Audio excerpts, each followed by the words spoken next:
Welcome aboard, all you wonderful groomers, pet stylists, and canine cosmetologists. You found the Traveling Groomers Podcast, where we discuss lessons learned from mobile and house call grooming. I'm one of your hosts, Chris Bear Anthony. Any moment now, we'll be joined by my co-host and friend, retired mobile groomer and educator extraordinaire, Mary Aquendo, and very likely a special guest to help us chat about all things grooming industry related, and just plain fun digressions that I will totally wrangle back to topic. Grab those travel mugs and climb aboard to see where today's topic will bring us.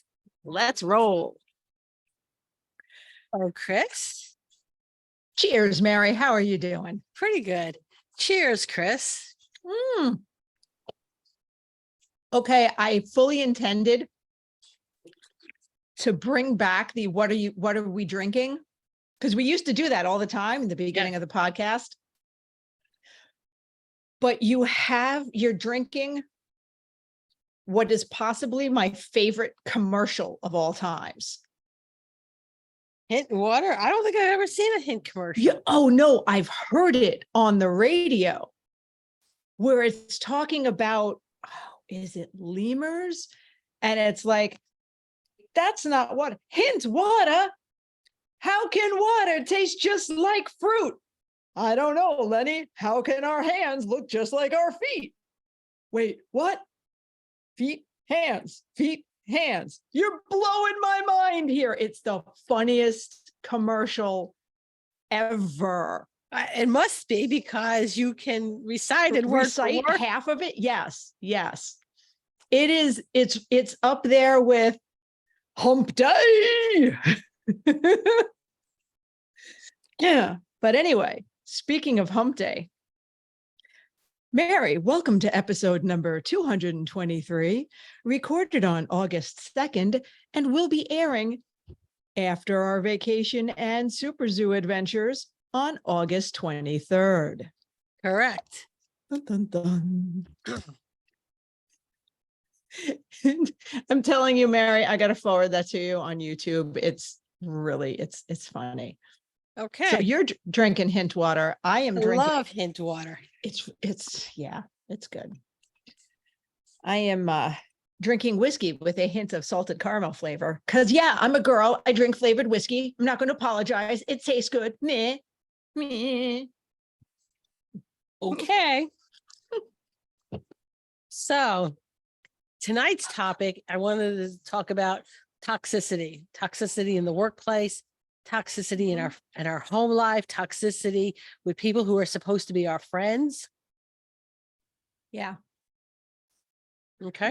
Yeah. That's a good topic because I think we see so much more of it now than we used to because things come out online and people are freer somehow when they're behind a screen. Yeah, there's that too. And there's also, and I credit the fact that when I went into the workplace, I had 3 teenage daughters, all right, 2 in college, 1 in high school, and a very unappreciative husband that I was at the point in my life, which I was not taking any crap anymore from anybody for any reason. Okay. So I think my perspective and how I handled it, in my opinion, though, is actually the right way to handle it, but it's not always the most feasible way to handle it. And just as an example, so I was working corporate and it was myself and who I would like to call frickin' frack, Dumb and Dumber. They were 2 sisters who were moved over into the store because I was the only groomer. Okay. Mm-hmm. And so frickin' frack would never schedule any appointments for me. All appointment was always scheduled for them. Okay. And you know what? That's not really fair. Okay. No, that's some toxic, but no, I'll tell you the story that goes along with this. Okay. They were scheduling people who actually asked for me. Okay. For themselves. Okay. So I had a friend of mine who was a store manager at another store call when they were there and try to book an appointment with me. Mhm. and they would not. She booked the appointment.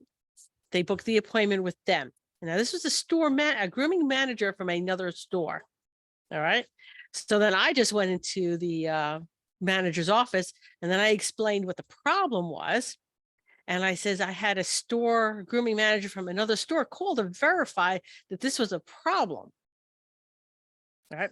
And so the shit hit And the I fan. mean, they went through the whole thing. They're like, well, is she available this date? Well, what about this date? Well, when does she have available? Like the whole 9 yards? The whole 9 yards.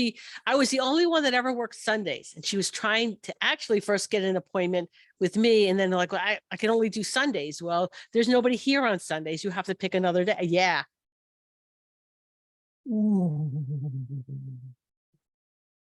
So the shit hit the fan, and that put a stop to that nonsense. So one of the things I will say about, and you can say what you want about corporate, but there's rules to be followed. And when rules are not followed, things. Yeah. So I used that to my advantage. It was the working with those two was terrible. Okay.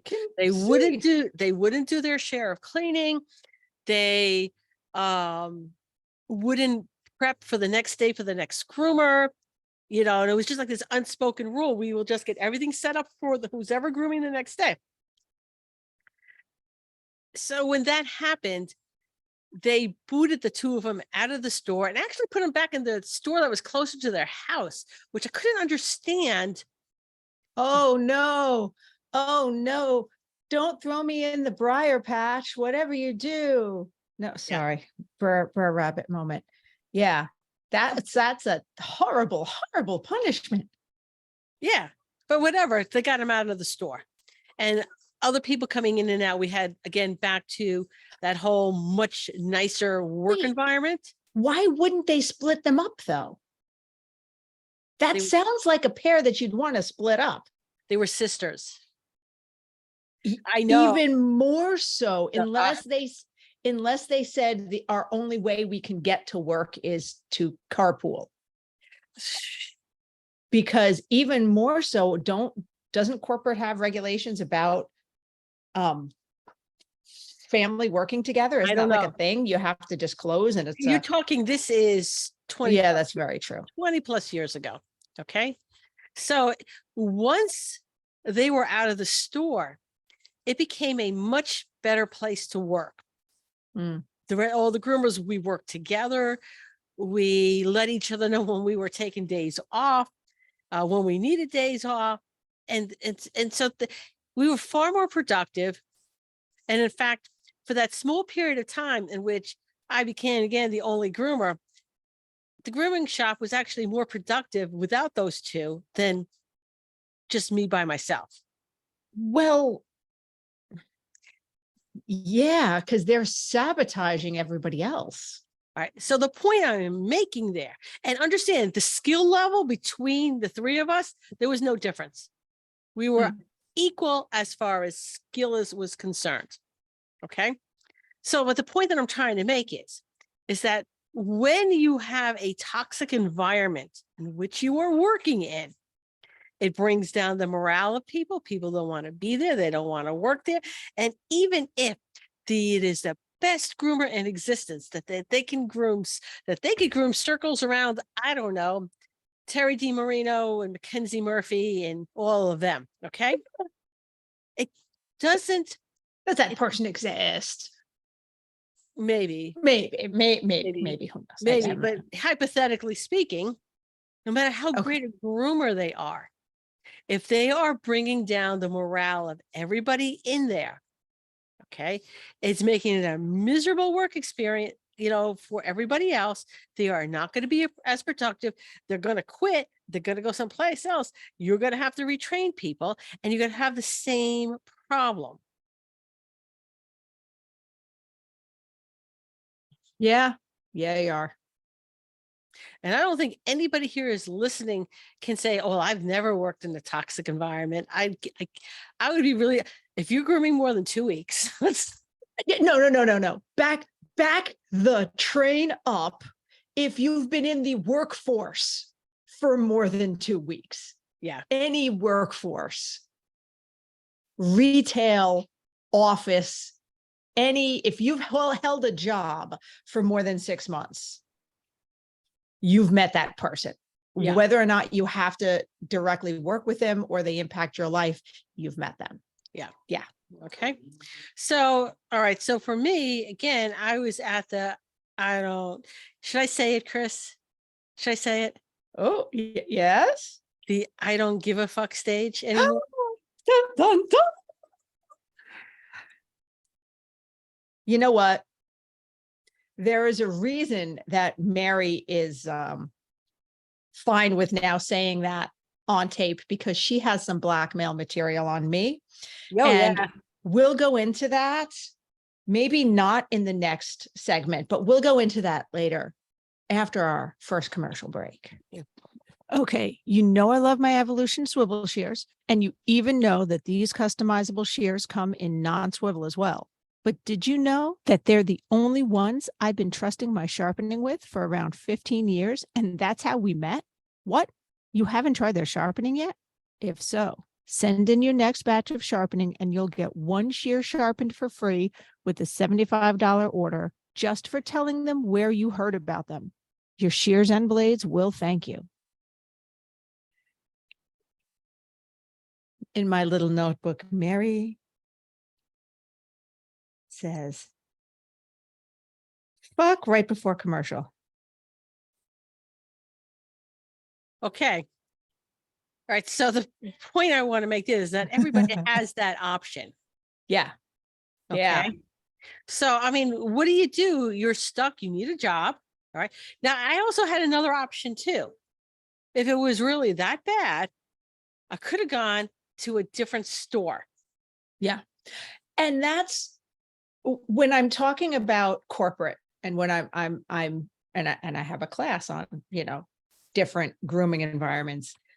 But when I'm going over the pros and cons of corporate, P&P is both a pro and a con. Yep.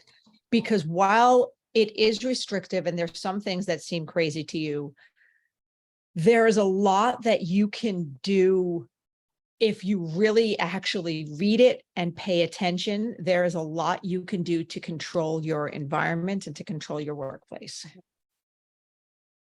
So yeah. So I had options. All right. Mm-hmm. But what if you don't have those options? What if you need a corporate environment because you need the medical benefits? Okay. Mm-hmm. That there isn't a lot of options for employment in your area, or the other options are literally just as toxic as the one you're in right now. Which honestly happens, happens a lot. Well, there's a couple different things you can do in that scenario. The first thing I would say is, we're also assuming that you need that job and you're not in a place of your life right now that going into business for yourself is feasible. Because I think that that's the one thing groomers they throw out there. Oh, start your own shop, go house call, go mobile. And while house call may or may not be the easiest one to do, you still may not be in a position where you may need that healthcare. Yeah. You may need PTO. You've got a family you're taking care of. You may need a set schedule, all of that, a paycheck you can rely on. That's a situation, and I know you're going to have a different and fascinating take on than what I'm going to say, but go ahead.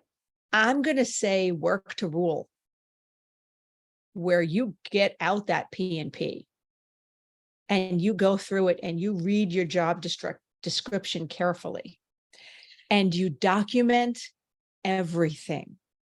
You keep a journal.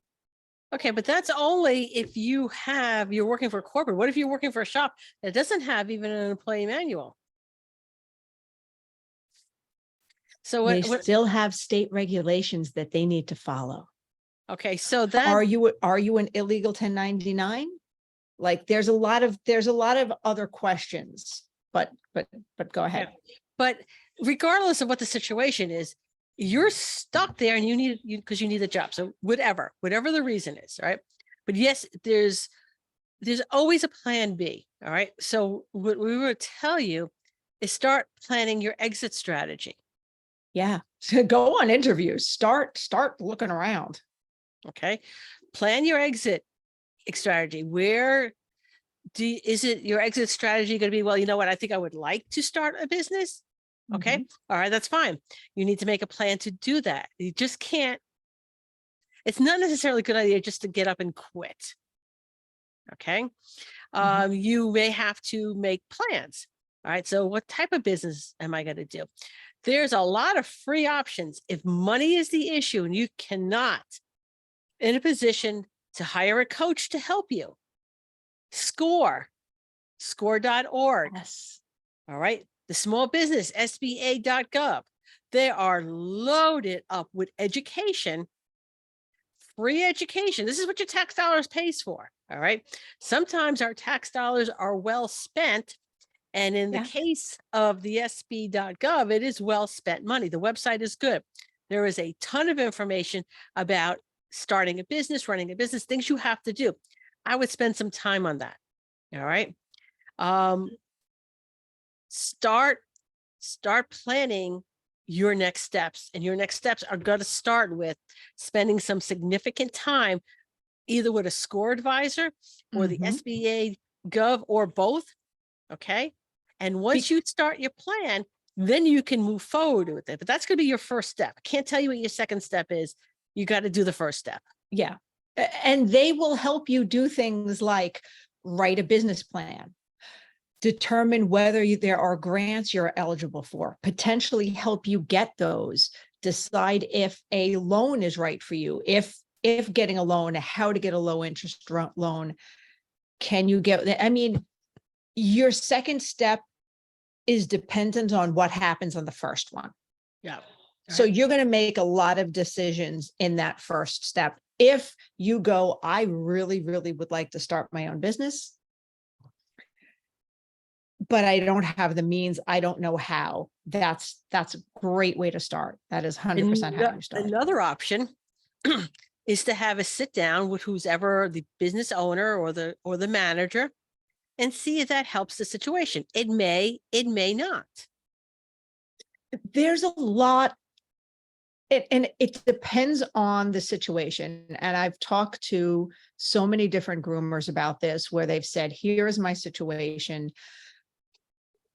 And a lot of times my first advice is sit down and talk to the business owner, because dependent on how often they're in the shop, what level of involved they are, they may, or even the store manager, they may not know what's going on.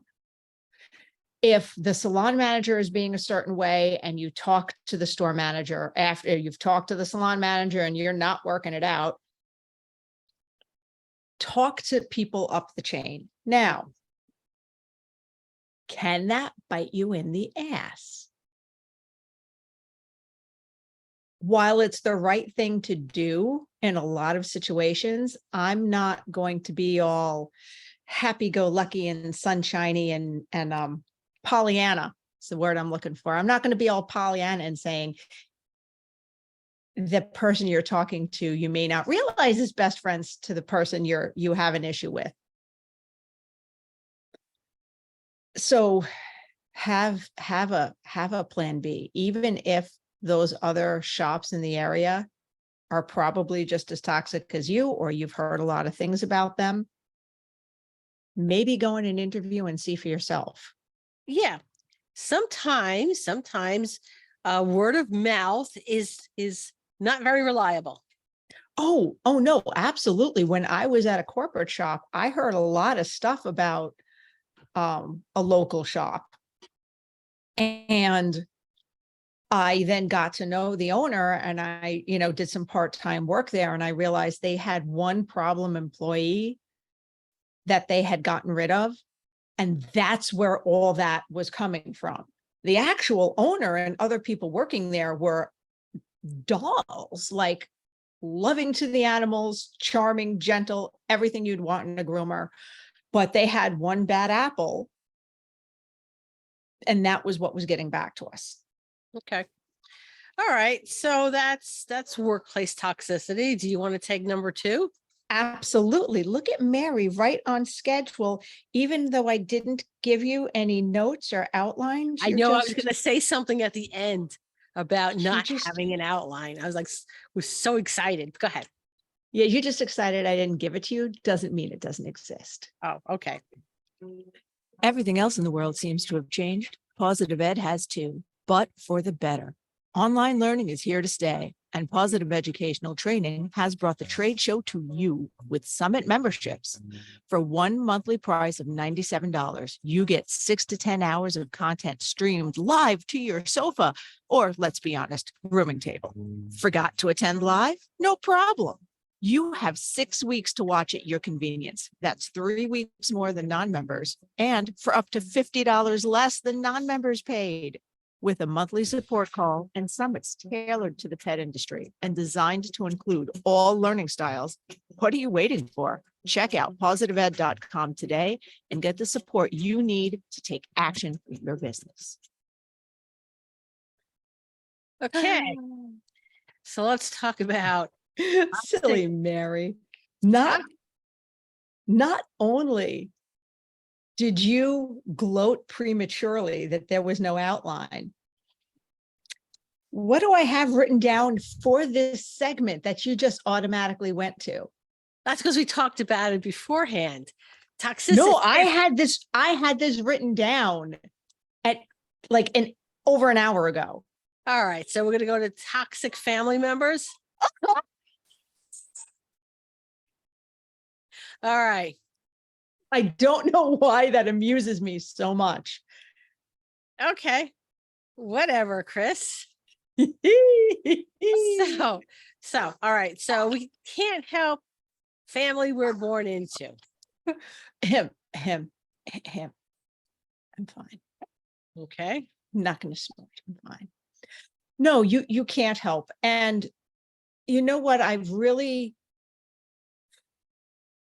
had some interesting moments the past week or so, because you can't help the family you're born into, and you don't always have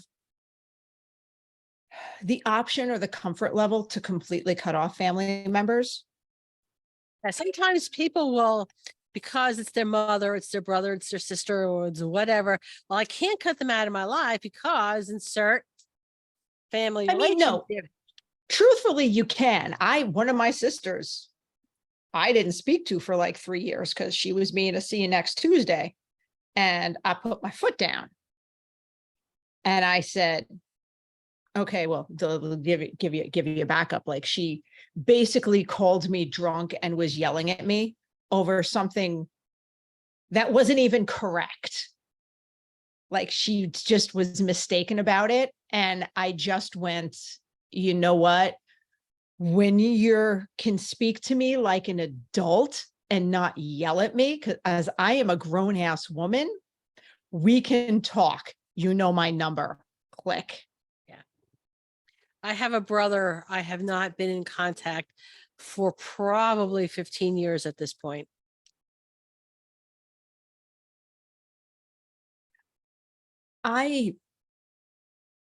I've had some real, you and I have talked about this off air, where I've had some moments regarding my mother. And my father was definitively emotionally abusive. Like, he wasn't necessarily physically abusive.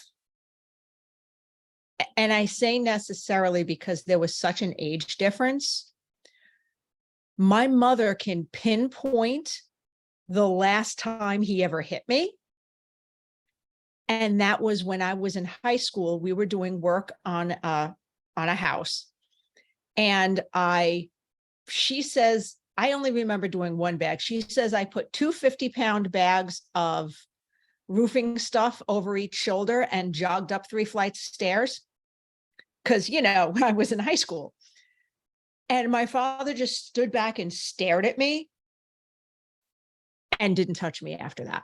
Like didn't, no smacking after that, because he knew I was also his child.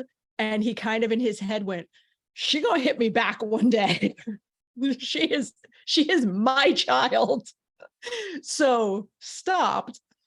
But that doesn't mean he wasn't emotionally abusive. And my mother blamed a lot of that, a lot of our deteriorating relationship, because we were like really, really close when I was younger, but she blamed a lot of our deteriorating relationship on my father.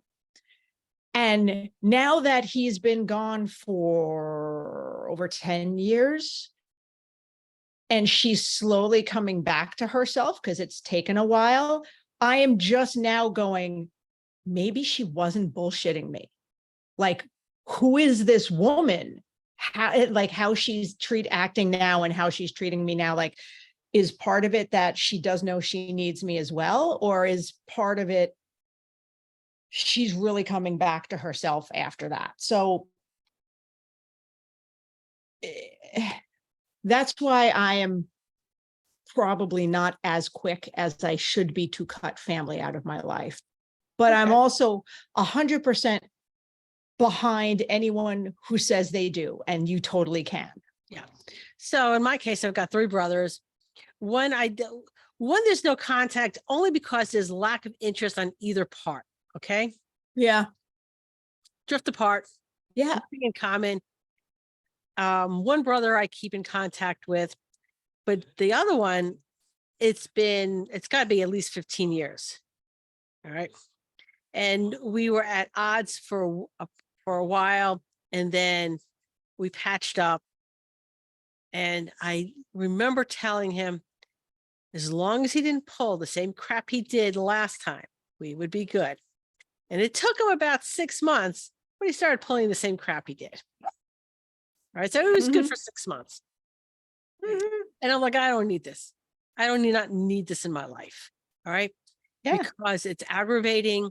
I'm angry. And then I'm taking things out now on my own family, which has nothing to do with it. Yes. All right. Because I'm pissed. Right. So that it's just the way it is. Okay. I don't feel any great loss on it. But he's the only family member that I felt the need to do that to. I've had disagreements with my brothers. I've had disagreements with my parents. None of that was anything that lasted any more than just being what I call just being family stupidity. You know what I mean? I not only do I am about to say something that will prove that I'm from a dysfunctional family. It's that's how you know they're family, that at some point you've actively contemplated strangling them and never speaking to them again, but you still love them somehow. Yeah. I mean, you're talking to the person who, my half sisters were a lot shorter than me because all the height comes from my mom's side.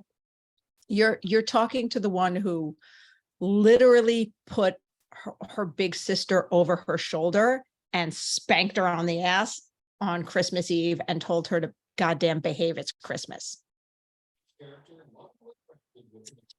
And then okay, I would not consider that toxic. What I would consider toxic family are those who continually make you feel small. Maybe there's physical or emotional abuse involved. That was my dad. Yeah. Okay. Then there's also what I like to say, that what they're doing to protect you. You can't start that business. You know, I'm just looking out for you. I don't think you can do it for whatever the thousands of reasons. Okay. I think it's tougher than you think it is. Do you realize how many hours you're going to have to work?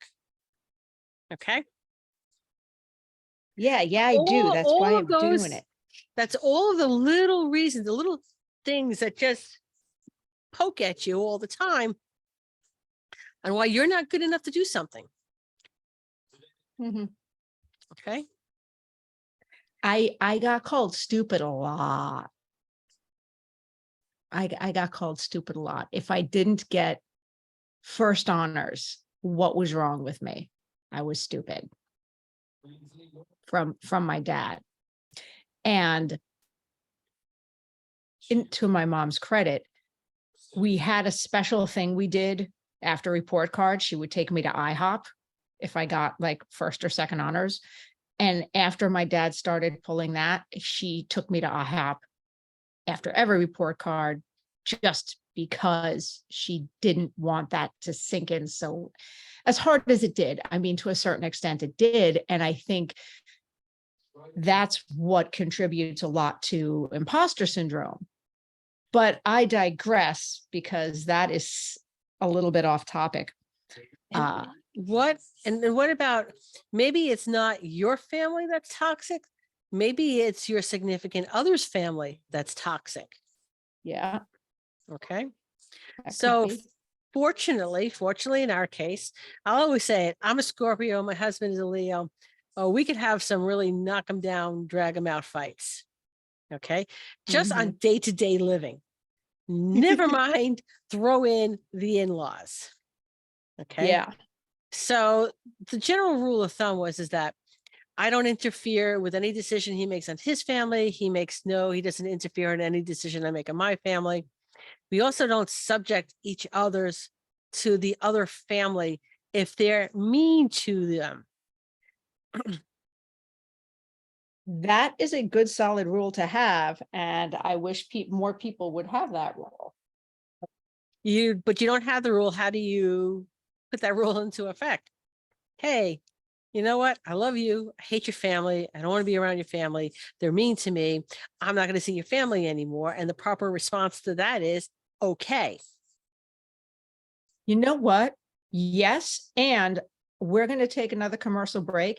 And I'm going to dive into that because at that point, we can also discuss friends and Okay. friends that may or may not be good for us.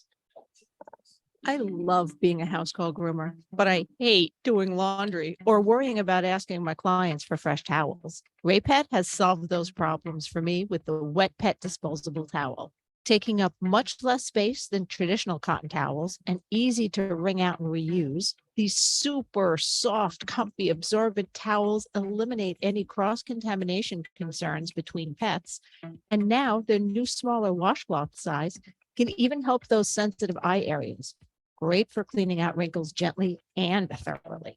Need to keep water bowls for your clients on hand that are easy to disinfect, but hate all the room traditional clanky metal bowls take up? Or just have a very active pet?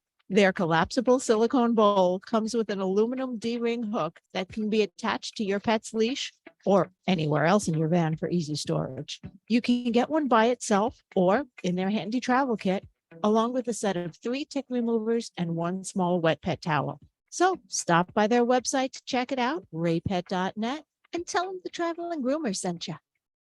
All right. And by the way, apologies if I seemed to trauma dump. That was not my intent. The intent was to say, I know, I get it. I've been there. That's apparently how ADHD people share, is by oversharing.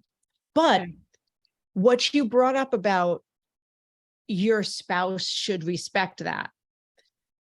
At a certain level, you should be friends and you should have respect for each other. And that's what it comes down to, is if they love and respect you, they're not going to allow someone to hurt you, to make you feel bad. They're going to want to protect you from that sort of thing. And that goes for friends as well as family. Yeah. But, well, let's just, a little bit more with the family, because you know what? You may have a parent that, is toxic, treats you like crap, but you're not going to cut them out of your life because they are your mother, your father, your whatever. Okay. And for that, how do you deal with it? How do you deal with having a toxic family member that there is nothing you can do but be there? this is not how you deal with it. She's This holding is her this whiskey is- glass. I'm holding up my glass. That's not how that is unfortunately the cause of substance abuse in a lot of cases. I've got to say, but it's not the most healthy way to deal with it. Just saying. I'll joke and say and hold up my thing of whiskey, but I can't even, because it's a problem at times. Okay. Mhm. So I guess seeking help outside to like work through the emotions that you go Mhm. through with family members like that might be your best option. Yeah, a therapist, a good friend. Okay. And the rule, just so that again, not trauma dumping because I didn't care. All right. But the reason the rule went into effect, okay, was because my mother-in-law and sister-in-law came over to our apartment for like one of the kids' birthdays, and they just spoke in Spanish. English was fine. They had no problem speaking English, but they sat there and they spoke Spanish. So excluding me from the conversation. Hmm. And And let me guess. Well, it's her fault because she's been a member of this family for how long? She should have learned Spanish, right? yeah, something along those lines. Yeah. Probably not said as nicely. Yeah. Yeah. Sorry for laughing, but But yeah. then the rule went into effect because there were times where my family wasn't as nice to Ernesto either. Okay. Yeah. Yeah. And the last time he had made me go see her, made me, okay, was because we were in the Bronx coming from the accountant's office. And he's like, I'm going to stop in and just do her bills real quick. Won't take long. And he's like, come with me. And I'm like, no, I'm going to wait in the car. And she lives in a sketchy neighborhood. And I'm like, I can't leave you in the car here. I says, I would rather take my chances with the drug dealers and the gangs. Where does she live? Somewhere around the Grand Concourse? She used to live, off of Rosedale. Okay. Okay. And he was like, no, you have to come up with me. I'm making you come up. I'm not leaving you in the car here. Whatever. Okay. Mhm. And the first words out of her mouth when she saw me was, how cute I look with my fat little chipmunk cheeks. Hadn't Yeah. seen me in years, Chris. That was the first thing she said to me. But anyway, And okay. One of my best friends in high school, her family was Cuban. And one of the things her mother said to me, because high school girls, I got to a certain weight and I went, oh my God. And I lost weight. I dropped like 3 pant sizes. And she went, oh, she looked better before she lost the weight. So like, there's ways to say, if you prefer a rounder, fuller figured woman, there's ways to say that without using the words fat or little. yeah. So yeah, I call complete bullshit on that. Yeah, whatever. So that was the last time. But anyway, So the way I generally, the quick and dirty way to say if a friend is perhaps toxic or not as close a friend as you think, when you have really good news, like something amazing happened in your life, picture telling that person, and if they're going to shit on it, or if they do shit on your good news, even if shitty things are happening to them right now, they should still be able to be happy for you. That's a really good indicator that they're maybe not your friend or as good a friend as you think they are. There's a psychological term and they call it the crab effect. The crab effect. So what that means is that if I take a pot of boiling water and I throw, let's say, 5 live crabs into it, and one crab tries to escape, The other 4 friends are going to pull that crab back down into the boiling water. It's crab effect. If you can't do better than me. Mhm. I'm going to pull you down to my level, because it's easier to pull someone down to their level than it is to get out of their comfort zone and do the work it takes to be better. Now, we can't play it because of copyright issues, but Chris sent me a message this morning. You sure we can't play it? It was on TikTok. No, because we're putting it into a recording. Oh, So what was the title of that? oh shoot! I have to go and look. I have to go and look. That was funny as all It hell. was really funny. But anyway, so friends will encourage you, friends will help you, friends will cheer for you. All right. If a friend is giving you all sorts of reasons why your idea is terrible, okay, but they're only doing it to protect you, okay, it's time to find better friends. Did you find it, Chris? Oh yes, it was many people struggle with this common type of human being. Do nothing bitches. Yeah, it was pretty funny. But anyway, okay. There's a lot of work that goes into putting yourself in a different situation, to making yourself better, to contributing Yeah. to the industry. Okay. And anytime you see somebody who you're going, oh, well, she gets all the accolades and yada, yada, yada. You know what? They worked for it. They worked for it. Okay. Absolutely did. You don't see a lot of the stuff on the side or the stuff in the back end that you don't see. You just see the finished product, not the amount of time and effort that went into it. And that is why social media is such a lie. Yeah. There's Because so many of us only share the finished product and the good things and don't show the struggle behind it. There was, I forget who said it, but it was that you are the sum of your 5 closest people. So you look at the 5 closest people around you, and where are they? Okay. All right. If you want to be better, to do more, to step out of your comfort zone, then you find somebody who is where you want to be, and you friend that person, and you become part of that circle. I mean, I am going to put the caveat only if you actually like them, if you get to know them, and like, don't use people. Like if you go, oh, I want to be friends with this person because they're where I want to be, and you get to know them and you're like, oh, what a cunt. You can step back. It's okay. You can step back and absolutely don't use the people around you. Okay. Yeah.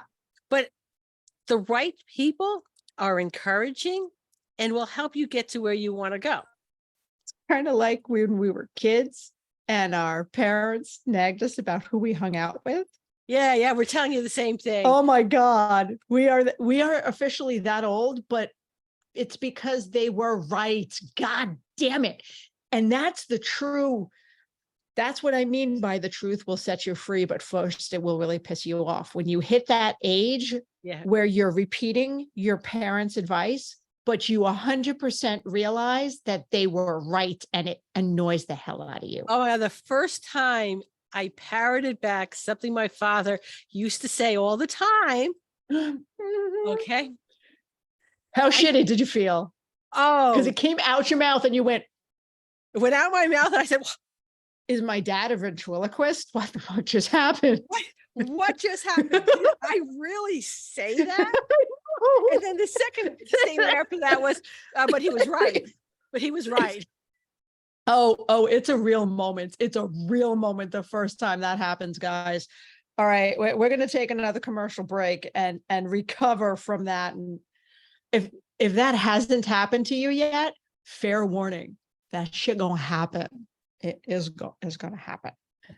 And speaking of continuing education, because we either were or will be, join the Andis world-class education team each month for live interactive virtual classes. You'll learn new and trending styles, as well as tips and tricks from some of the best groomers in the industry. Whether you're looking for basic skills, trending styles, advanced techniques, or even just ways to spark your creativity, the new Andist Grooming Education site is your source for finding what you need to create your way for success. Try new techniques, learn from the pros, and grow your confidence today at andist.com/groomer education. Traveling Groomer podcast listeners, hey, that's you, can get 25% off your first course today with the code BEGROOMING at checkout on andis.com/groomer education.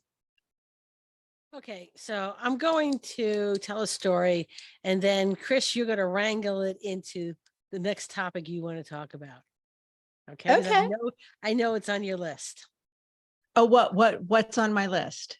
No, you're going to figure it out. Oh, okay. Okay. So I got my hair done today, and I don't color it professionally all that often because they have to bleach it. And I really don't want to bleach my hair 6, 8 times, 12 times a year. I don't want to do that. Yeah. So I do it a couple times a year, and then I keep up the color in between with Opaz color shampoo. Okay. But it does look different because that's more of a lavender type of lighter. Yeah. And so when I get it done, she goes dark.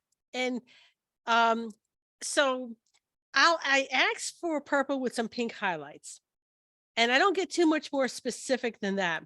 So the purple varies, the pink varies. It almost looks blue this time. I think it's more the light. It is so dark. It is almost black purple. Yeah. Okay. And that's fine. You know what? Hey, that's what I asked for. That's what I got. Okay. So there's no complaints there. The only thing is I ask is stop putting product in my hair. Well, when you get your hair colored, you're not supposed to wash it for a couple days anyway, because that strips the color faster. Correct. Right. But after, you know what, she's now blow drying my hair and quote styling it. And then she puts the foam crap in my hair, the mousse or whatever. It's called mousse. It's mousse. And it makes my hair puffy. And I really don't like it. You know? So, all right. But she does it every single time. And I'm like, you don't have to put, but it's how I'm supposed to do. Does this sound familiar, Chris? Oh, yeah. Oh, yeah. Okay. I get this now. You got it, right? So we can have toxic relationships with our clients, and we can be the toxic person because, and I read a comment on this about this on Facebook, and I wish I could remember where I read it. I was scrolling in the middle of the day because I would give this person credit. But they said, what's not taught in grooming school, and what a lot of groomers seem to forget, is we are in the service industry. When we go get our hair done, we don't show up and our hairstylist goes, okay, this is what you're getting today because this is what's best for your hair and your head, and this is how you are supposed to look. We tell them what we want. And within reason. Now, if you go, I'm not going to shave a double-coated breed, even though I'm in the service industry, because I know that's going to provide harm to the dog, that's fine. But if a client doesn't want a dog hand stripped, and you know that there's things you can do to improve the skin, and you can do some carding and keep it in a pet trim, there's no reason why you shouldn't keep them in a pet trim. I mean, it'll be almost a month ago by the time this airs, but on our live stream, we were talking about when to put pets down, and when it's how to talk to the clients, and when it's time. And I am going to confess a time that I shaved one of my own double-coated dogs. Our first Pomeranian, Juicer. Adorable little dog, big, thick, that thick palm coat. He hated brushing and grooming so much. He hated it so much that the only thing he ever chewed on and destroyed in the house was a grooming tool that he managed to get his little toofuses on. I would pull him onto the couch and brush him out, and he would go, and do the complete wolf face. And then I'd finish and I'd calm him down and I would let him off the sofa. And he would still be so pissed off, he would try and go and attack our Shar-Pei mix, Norbert, who would be like, what's happening? He would just walk away from this little, I mean, just like walk away going, what are you doing? This little palm trying to jump on him going, because he was still pissed off and wanted to take it out on someone. Now, this was before he went blind and had that sudden thing. He also had a really bad heart murmur. Like this was my first experience with that. And I could feel it thumping oddly. And I took it to the vet and I said, I could be wrong. I was all timid, you don't want to piss off the vets, but you don't want to diagnose, but does he have a heart murmur? And the vet he just put his hands on it and went, oh, that's a honking big heart murmur. So at that point in time, the dog still had a lot of undercoat, still needed to be groomed. So his undercoat didn't get impacted and it didn't negatively affect his quality of life. But at that point in time, I had to judge what was more harmful to my dog with the intense heart murmur. Stress him out so bad he had a heart attack, or shave him down, give him a cute head and smack a t-shirt on him to cover his shame. And what do you think I did, Mary? You shaved your dog down. I shaved my dog down. And my poor husband went, I don't believe you actually, you did that. I said, I told you I was going to. He went, my dog. And I went, I told you I was going to. And he understood. I mean, he was teasing me, but he was just a little horrified. All right. But so on that note, I had one of my clients who was like 80 years old and she inherited from her son two of the biggest Goldens I've ever seen in my life. They were a golden moose mix. She was on a fixed income. She could not maintain these dogs' coat. So to keep these dogs in home, the appointments was every 3 months, and it would alternate between a total shave down and a bath and a brush. mm-hmm. All right. And that's fine. So that's not what we're discussing. Okay. So it was in the best interest of those dogs, we do what was in the best interest of the dogs. However, I've had clients ask me to do a clip on the dog in which I begged them not to tell them where they got their clip done. Begged them. If you love me, you will not tell anybody who your groomer is. What was the stupidest one you've ever done? Because I still remember the stupidest one I've done. I remember the directions exactly. So go for it. Okay. I think stupidest one was a Maltese. No, I take it back. That was not even the stupidest one. Stupidest one. No, that might be a good one. Okay. Maltese. There's a couple of them. Yeah. Maltese who wanted the legs, not like the entire leg shaved, but just like a third of the way up. Like high waters. Like high waters. Okay. And then wanted the coat on the Maltese to like match up with the high waters. I've seen that footstool look online. I've seen pictures of that. Not even that cute. Okay. All right. Mm. Or possibly another Maltese mix, which was shaved butt naked, except for the little fountain on top of its head. Now, see, we should have been doing a one-up segment on this because I think I would have won. Because while that second one is pretty darn stupid, it's close enough to like how some of the hairless dogs look. Right. You can give that. How about this one? They had a Schnauzer poodle mix. So they wanted it in a Schnauzer cut.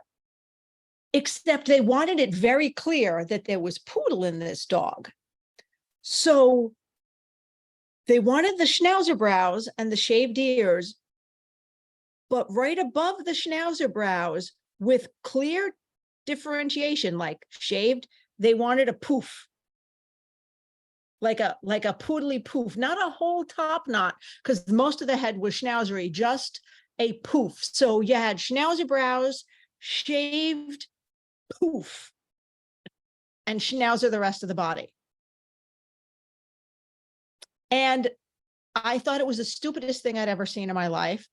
And I did exactly what she asked, and she loved it. And I'm not saying I left that shop to flee from that client and having to do that cut again, because there were other toxic things involved. I stepped away because it was a toxic environment. Right. So the point is that if you're not going to do something that a client wants, there has to be communication, right? Mhm. Why are you not doing this? Like, I can't, it's matted. Okay. I can't leave 3 inches of coat on your dog when you've just handed me a cube.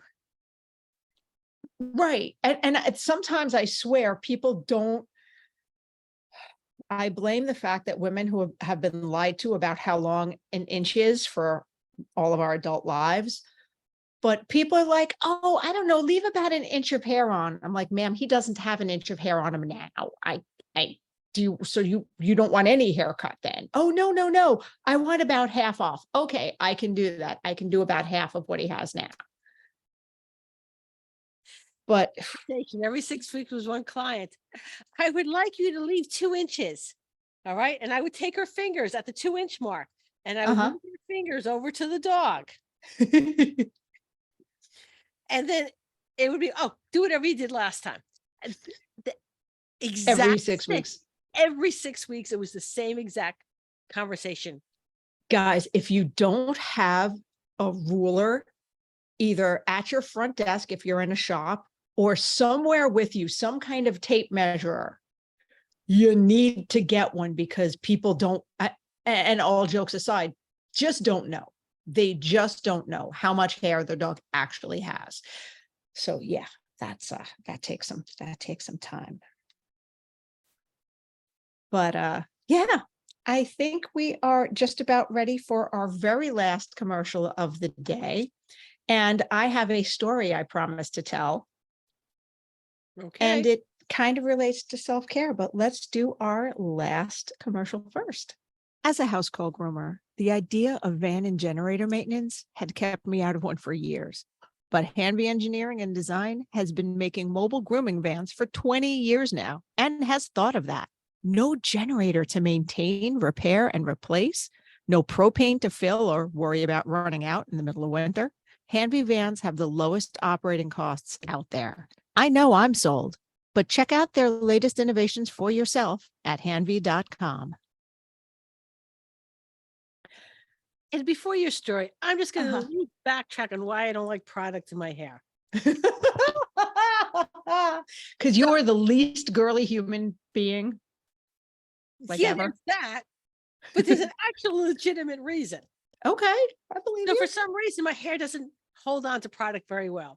Okay, so back in the day, in my high school days, we were talking about 3-4 cans of Aquanet in order to keep a curl in. Right. And even that by the end of the day was gone. But anyway, enough Aquanet to, like, I don't know, coat the side of the space shuttle. That's the kind of hold I'm talking about. But anyway. So basically all you're saying is you went to high school in 1980. 70, 76. Oh, okay. Ooh, okay. So then that's a lot, because that's 80s level Aquanet. Okay. So, but anyway, all right. So if you're listening, you can't see it, but if you're watching it, you can. You're going to notice one side is puffier than the other side. You see that? yeah. All right. They were both equally puffy. But that's not even that puffy. That's like barely puffy. I thought that was with no product. No. This side is puffy. This side is not. And they were equally. See, the side you're telling me doesn't look puffy looks puffier to me. Whatever. but I can Anyway. see the difference. And that is what annoys me so much. Stop putting stuff in my hair. It becomes uneven. And that annoys me more than anything. But anyway, go ahead with your story, Chris. So this is I love my clients and surprisingly my family story. Now, y'all know I'm kind of down for the count. My tendon is torn. I'm not supposed to drive or put weight on it. And the universe said, "Oh, you were going to drive anyway, weren't you? So we're going to take away your car." So I am now carless, but I have this one Black Russian Terrier client. He's got two of them. And he has in his garage a professional grooming tub, an electric grooming table, and a couple extra dryers. So I went, you know what? In my infinite wisdom, I said, he's got everything set up. I can do this with my little knee crutch. If I have Cam with me as an assistant, I can do this because two Black Russian Terriers house call. It's, you know, I also am effectively out of work. So I do also need the money. And I was concerned with the shape they would be in if I didn't see them for 10 weeks. I'm like, I really don't want to shave these two dogs down with a 7 the next time I see them. But so I was going to just take an Uber, but my mother was like, "Do you need rides anywhere? I can give you a ride." So I went, okay, you can give us a ride because he's got a grooming table, so I don't have to worry about lugging a ton of equipment, just my basic stuff. And Cam's coming with me to deal with the heavy lifting. So I can do this either sitting down or with my crutch. And I said, "Were you going to come pick us up too? Or did you want us to take an Uber home?" Because I would have been fine with that. She went, "Oh no, I'm staying." What? What? No, I'm staying. I can sit in the car. I'm like, "Mom, I'm not going to make you sit in the car. It's 84 degrees. Come in the garage. There's fans. It'll be, it'll be cool. But are you sure? Because it's going to be at least 5 hours." No. I want to pet the doggies. I don't get to pet dogs as much. My mother loves dogs and she hasn't had one since she was a child. So that was her. She wanted to come with and pet the dogs. And these dogs are really friendly. Now, this particular client got a hip replacement earlier in the year. He had a pacemaker just recently installed the last time I saw him. And I have been on him in a gentle, loving way to get the hip done for as long as I've known him. Because I'm like, "Oh, you should just get it done. You're in pain. You're limping." I've been on him. So he knows my mom and husband are coming with me. He has an idea of the situation. So we pull into the driveway. I get out of the car. He sees me strapping on this knee brace crutch thing. And he starts grinning and shaking his head. He's like, oh, I'm going to take notes. Next time you're going to get it. And just laughing at me. He's like, "Chris, you didn't." I said, I know, I can do this. And he's just laughing at me. Most of the groom, to be frank. It was so wholesome because him, Cam, and my mom, actually, I think Cam got on me for something else, but I had been sitting and I was hopped over to where Cam was in the tub to show him something with bathing and help him with something. And my mom, I just hear from her in the back, "Oh, good thing she's not supposed to be putting any weight on that foot, huh?" And then he says something and then Cam's like, "Oh, she's going to do it anyway." And I'm like, oh my God, this is not like the three of them. It was hysterical. It was absolutely, it was exhausting because it took way longer than expected. We were there like 7 hours because one of the dogs is 11. And this was the first time she had her, "I'm not standing for the whole groom. I need breaks." This was when she had her I need breaks, so we have to reevaluate how we groom her next time moments. But it was hysterical. And a couple times he's like, oh, when they're not here, you're going to get it. You're going to get it. So yes, I'm blessed. I have quite a few people in my life holding me accountable. Okay. Yeah. And it Plus we was have funny. video. We have video. Oh, yes, the blackmail. Yes. The blackmail. We have video of me saying that I was going to do what I could to take care of my body the way I am supposed to. Yep. I think it already had to get thrown in my face. Yep. I don't think it wasn't, it hasn't been 24 hours, Chris. Listen, I got a rolling stool. I find hand stripping very relaxing. I can do it sitting down.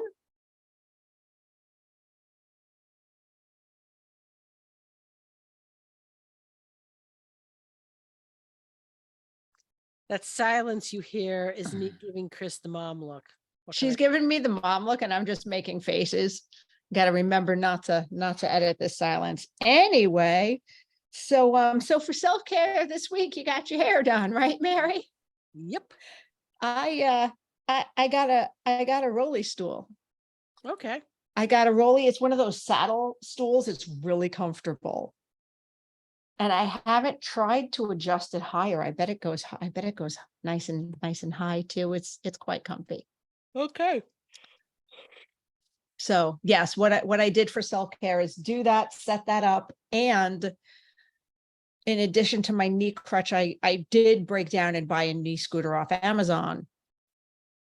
And I'm glad I got it. And I'm glad I got to play with it in prep before surgery, because now I know exactly how to get to the bathroom and how to get certain places. And, oh, I need to back into here so I can pull out. And I got all that done so that I can take care of myself as best I can Okay.